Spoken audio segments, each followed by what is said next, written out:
Primeramente vamos a dar una introducción rápidamente para que tengan una visión panorámica. Básicamente el vaso es una estructura roja de color oscuro que las variaciones van a cambiar dependiendo del grupo etario, pero más o menos mide entre 3 por 8 por 14, se llama el índice esplénico, que es la multiplicación de la longitud por el grosor y la anchura. El peso de esto más o menos está entre 100 y 175 gramos, lo cual es muy variable y me voy a adelantar algunos conceptos del esplenomegalia y preesplanismo. Entonces se clasifica en leve, moderada y grave, y más o menos la esplenomegalia puede llegar hasta pesar 500 gramos, y el hiperesplenismo, que parece ser lo mismo, pero que hay diferencia, puede llegar hasta 1 kilo. Les voy a mostrar unas imágenes, lo cual es la diferencia en esplenomegalia y hiperesplenismo.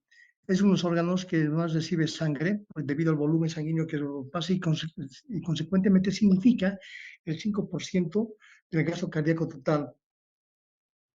En esta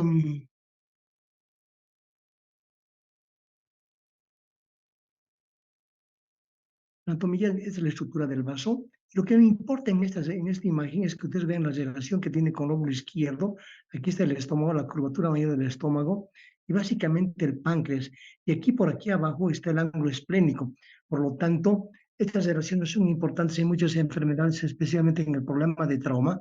Esta mide de aquí a 7 a 15 centímetros, y la irrigación del vaso es muy importante porque es la arteria esplénica que va en la parte superior y posterior del páncreas, y tiene variables que una vez entra por acá y se divide en un ramo superior, medio e inferior, o a veces la arteria se ve hasta el hilio esplénico y directamente en la forma interna del vaso da los vasos venosos. El vaso básicamente en su estructura tiene una médula, una parte roja y blanda y blanca, y las hojas tienen unos senos venosos que van a conjugarse y formar la vena esplénica, y alrededor de estas hay unas estructuras fibrosas en las que tienen los linfocitos T, los linfocitos B, y que tienen también la formación de la hemoglobina M. En esta situación, los glóbulos rojos, ya que están envejecidos más allá de 120 días, o los leucocitos, que tienen una vida media aproximadamente de 6 horas, o las plaquetas de 10 horas, tienen por objeto, digamos, fallecer en este sentido porque no se adaptan a la microcirculación esplénica. Básicamente el vaso está en relación con la cuestión de la inmunidad del ser humano, y ha tenido muchas acepciones desde la antigüedad. Muchas veces han confundido con la sangre negra, el sector de risa, o que eventualmente el vaso mucho en las caseras. Entonces son conceptos anticuados, antiguos. Solamente quiero decirles el vaso, la importancia en el vaso, una teoría que llamaba antiguamente en 1950 una función enigmática, se refería a la parte inmunológica. Fíjense, es un hiperesplenismo que es en relación con la 12, 11 y 10 costilla. Por lo tanto, estas patologías tienen la gran desventaja del hiperesplenismo de producir una anemia hemolítica, destrucción de las células blancas y de las plaquetas. Por lo tanto, produce una pancitopenia que es muy peligrosa, y el paciente frecuentemente está con palidez permanente y también con problemas de sangrado fácilmente.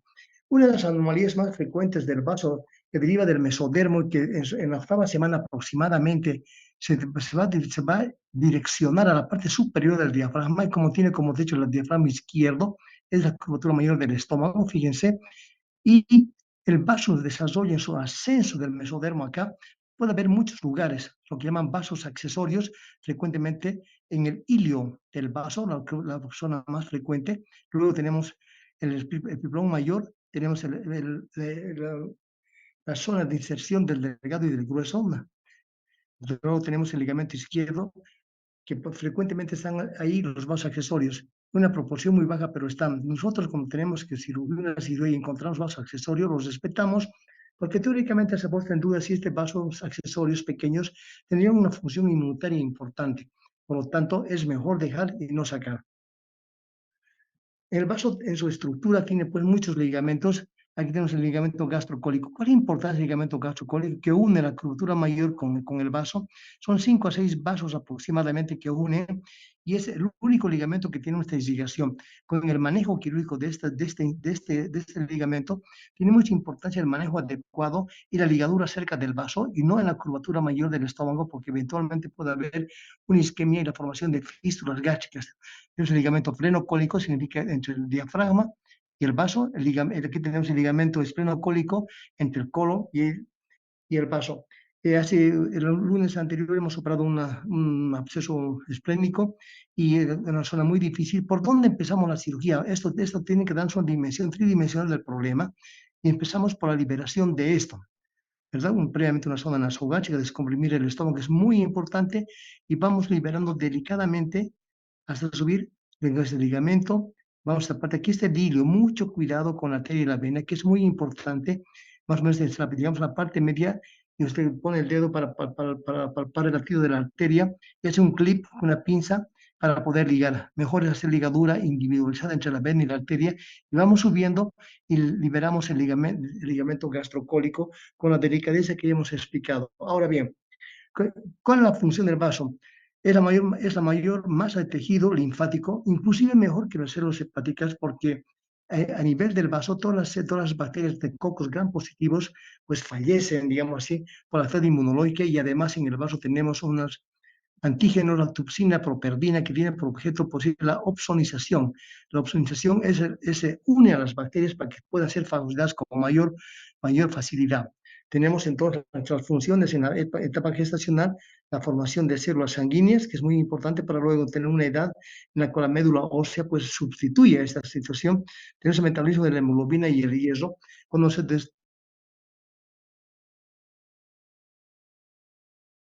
acabado de manifestar, la liberación de la hemoglobina con la formación de 4 grupos pisólicos y un grupo M, el fierro, y va a formar la biliverdina o reacción de Van der Waals negativa, lo que se queda ahí como bilirrubina indirecta no soluble en líquidos, en agua, consecuentemente hay una proteína que la capta, que la transporta y la que la conjuga con la gluconiltransferasa a nivel del hígado para producir la bilis. Solamente es un antecedente de la importancia de esto. Destrucción de eritrocitos. Hemos dicho que al 120 días la membrana del glóbulo rojo no se puede adaptar a los sinusoides esplénicos y consecuentemente se destruye y da la formación, a la degradación de esta situación. Ahí tenemos unos corpúsculos de Hayes, que es una precipitación de la hemoglobina. Ahora bien, entre las funciones del vaso tenemos la filtración, la formación de anticuerpos, la defensa y la formación de glóbulos rojos. Esas son las tareas más importantes, ¿verdad? Anatomía ya hemos hablado, que tenemos los ligamentos, recuerden el ligamento del estómago, el ligamento del diafragma, del páncreas, esplenopancreáticas y el ligamento del colon. Eso hemos avanzado.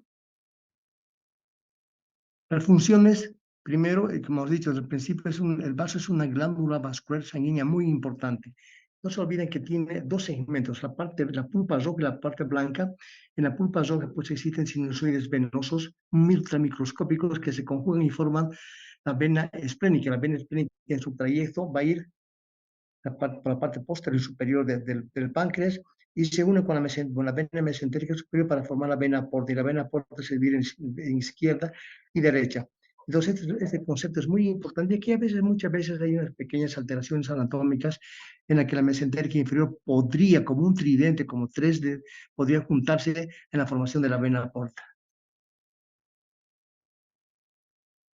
Tiene una función eritropoyética que hemos dicho durante el quinto al octavo mes de gestación, con una función importante en la posición de glóbulos rojos, que es un elemento muy importante en el neonato.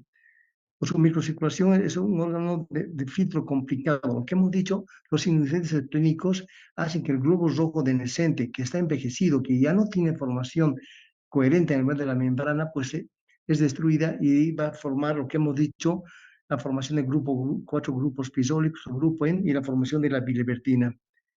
También en la producción de la filtración que produce, que funciona en el vaso, las plaquetas y los leucocitos también se destruyen, recordándoles a ustedes desde el punto de vista de fisiología que los leucocitos tienen un lapso de vida de 6 días y ese de 10 días.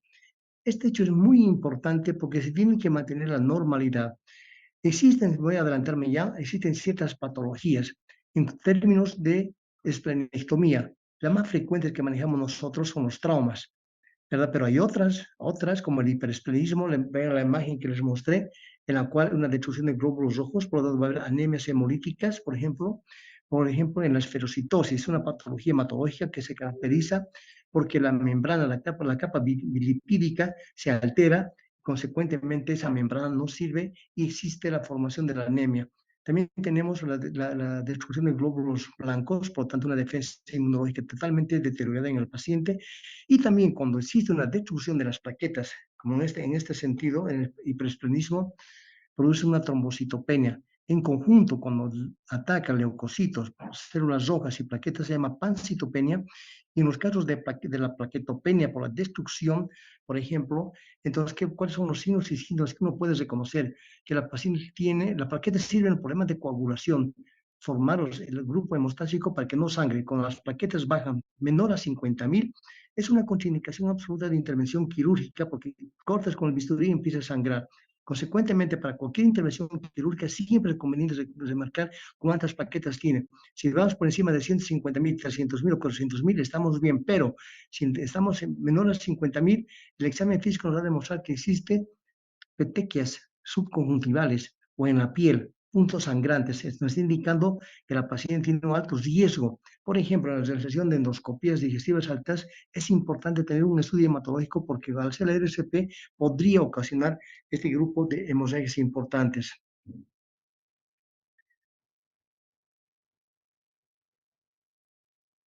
Este trauma esplénico que quiero traerles como consecuencia. Las patologías frecuentes en el Hospital Viena y en los hospitales de emergencia son los traumas esplénicos. Solamente es una imagen para ustedes, para que vean. Esta lesión, esta es una lesión, es una clasificación del MATO, es un libro de trauma. El primer grado se caracteriza porque tiene un hematoma y una laceración mayor a 1 centímetro. Fíjense, esta debe ser una lesión mucho más grande porque son hematomas mayores al 50% y una laceración, como en este caso, mayor a 2 a 3 centímetros. Con lesiones graves como esta clasificación de grado 3, 50 al 75% de compromiso y lesiones vasculares. Entonces, en las primeras dos clasificaciones, el tratamiento es eminentemente conservador, no se debe operar, pero básicamente las decisiones que tenemos nosotros en emergencia es muy simple, debe estar en el cerebro de nosotros.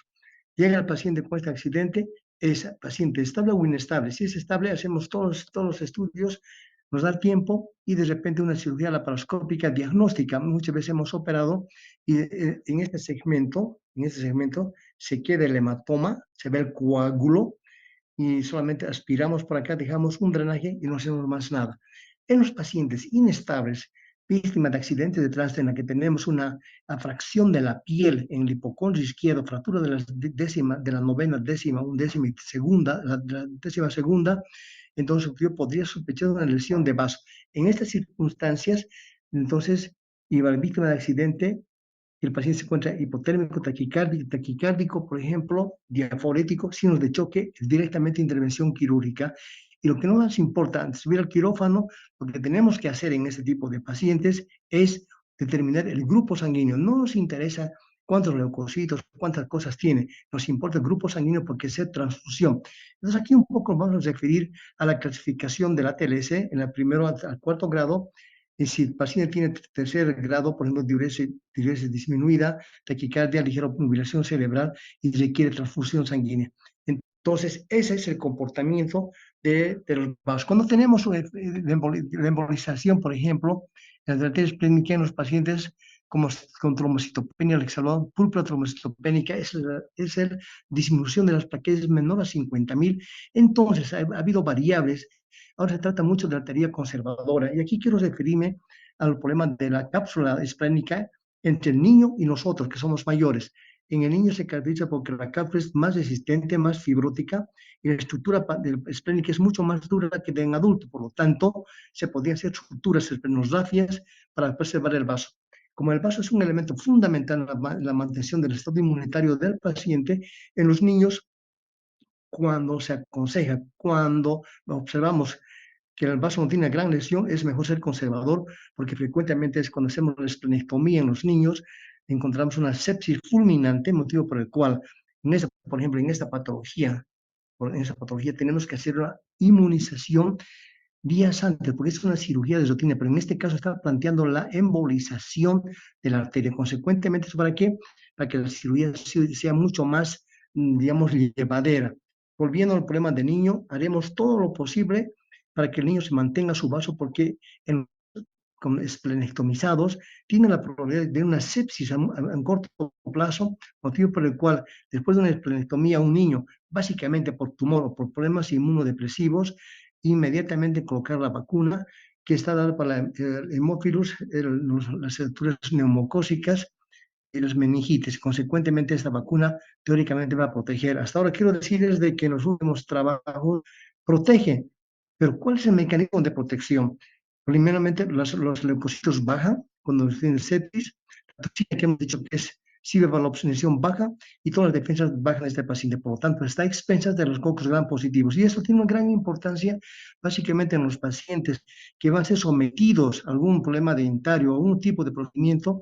Primeramente, es analizar hemodinámicamente al paciente con los factores de coagulación. Entonces, ese es el síntoma del vaso, no es una gran complejidad. Y también quiero decirles de que otras patologías del vaso, fuera del trauma, hemos dicho, las anemias treponocíticas, la esferocitosis, la talasemia, por problemas de hemoglobina, por ejemplo, y las púrpuras trombocitopénicas por los problemas plaquetarios. Todo este conjunto debemos ver en los pacientes que tienen problemas esplénicos. Si tenemos un paciente, digamos, de 25, 30 años, que en el transcurso tiene petequias conjuntivales o hemorragias digestivas altas o de repente melenas, es importante establecer, estabilizarlo, y los estudios para el diagnóstico en estos casos, siempre hemos dicho, en primera instancia, no se olvida, una buena historia clínica que parte del aspecto subjetivo de la pregunta del interrogatorio y el examen físico. Cuando vemos petequias, y podemos decir esta paciente tiene hiperesplenismo y la solución para este tipo de patología, digamos, rutinaria, es la intervención quirúrgica, sacar el vaso, ¿verdad? Entonces, ya cuando tenemos esta variable de la esplenectomía y es un niño, no se olviden vacuna y antibióticos entre 10 a 14 días, es importante. Ahora bien, con Stephanie habíamos acordado que ustedes tenían que estudiar si hubiera alguna pregunta del vaso, alguna relación respecto a la exposición. Por favor, preguntas.